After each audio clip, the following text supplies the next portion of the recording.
Welcome to today's Research Business Daily Report, where we're going to tell you about a new API that it says within the next 2 years will optimize online campaigns down to the minute. And then we're going to take a look at this weekend's most prominent research assignment. It involved the National Football League. And finally, 2 autonomous studies don't just make the case for data-driven marketing. I think they actually hammer it home. RBDR is sponsored today and all this week by our friends at 2020 Research, who are helping you do better research, and we'll tell you how and why a little later. RBDR normally does not focus on a particular company's new research tool because it can be really hard to keep it from becoming salesy. However, Vector Media Group's consultation on a platform that's being built by Acquisio on a new search technology is so dramatic that we decided we needed to make an exception. MediaPost.com's Laurie Sullivan quoted Vector Media Group CEO Lee Goldberg, who used to work for the U.S. Defense Department, and he compared the need for speed of optimization for online campaigns with the breathtaking pace of change that is essential for cruise missile adjustments. They, meaning the cruise missiles, Goldberg said, make small but frequent adjustments in order to hit their target. Sullivan reported tweaks to API connections from Google, Bing, and Facebook have already pushed online campaign optimization down to a 30-minute level. And Goldberg projects his new API is going to enable a campaign to be revised for best performance to the minute. And that'll happen within the next 1 to 2 years. The potential of all this for campaigns is nicely encapsulated in 3 measures that were released for an unnamed market campaign. It experienced a 46% increase in clicks, a 37% boost in conversions inside of 3 months, and a 57% decrease in cost per click. Next, the National Football League globally webcast one of its games on Sunday for the very first time, and the free online viewing on yahoo.com had the rapt attention of the NFL, even though it pitted 2 of its teams with distinctly losing records.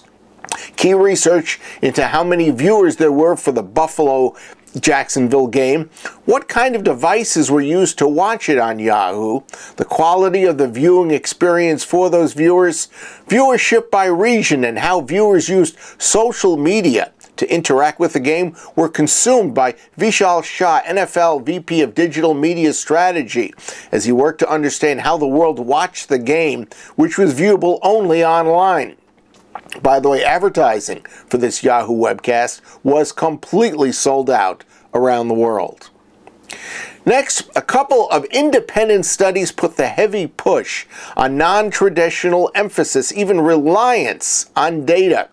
A World Federation of Advertisers project that was released showed 72% of senior marketers consider data to be a strategic asset, though only a little more than half of the 32 responding companies, each of which has an annual market spend of $35 billion, said they're only starting to grant data and its focus to a central role in their marketing. In fact, 56% said they recognize they're very early in their corporate data journey. 89% of respondents expect to increase their analytics and insights budgets. And maybe that has something to do with another study that was unaffiliated. It came from Millward Brown Vermeer. It was called Insights 2020. And it found that 74% of companies that overperform on their revenue growth have actually created customer experiences that were based on data-driven insights. And that compares with only 30% of underperforming companies. And then 62% of revenue growth overperformers leveraged insights and analytics. And that was versus 26% of underperformers who did so. That's your Research Business Daily Report. We've been sponsored by 2020 Research, helping you do better research. It's been startling to see the innovations in research that have continuously been spearheaded and announced by 2020 Research in the past 2 years. We've made note of a number of them, like the spreading use of qual-quant, use of 2020's virtual intercept tool, 6 globally usable research technologies, and facial coding. All of that and more are available from 2020 Research's website. So in short, if you'd like to stay updated and updated on research innovations that are working, check out the 2020research.com link that we've attached to today's report. Hoping you have a great research day. We'll see you back here tomorrow.